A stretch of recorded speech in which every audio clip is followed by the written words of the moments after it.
राजेंद्र प्रसाद, हम्म. सरदार वल्लभभाई पटेल आणि पंडित नेहरू हम्म. या तिघांनाही याची जाणीव झाली की डॉक्टर बाबासाहेब आंबेडकरांशिवाय आता पर्याय नाही. ओके. आणि म्हणून राजेंद्र प्रसाद यांनी तत्कालीन मुंबई प्रांताचे जे मुख्यमंत्री होते बाळासाहेब खेर यांना ओके. एक पत्र लिहिलेलं आहे. अच्छा. आणि ते म्हणतात की येणाऱ्या संविधान सभेच्या बैठकीपूर्वी, हम्म. अधिवेशनापूर्वी हम्म. डॉक्टर बाबासाहेब आंबेडकर संविधान सभेमध्ये असतील याची काळजी घ्या. अच्छा.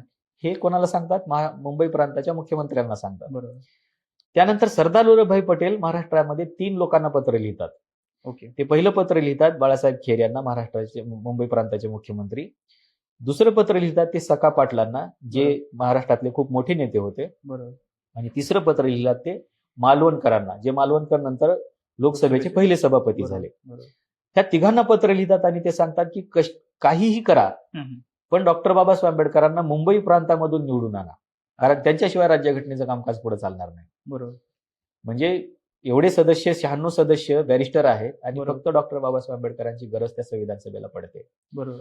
आणि ही सगळ्या पत्रांचा विचार केला जातो आणि मुंबई प्रांतामधून बॅरिस्टर जयकर ओके. यांचा राजीनामा घेतला जातो, ज्यांच्या नावाने आता मुंबईमध्ये, पुण्यामध्ये लायब्ररी वगैरे आहे.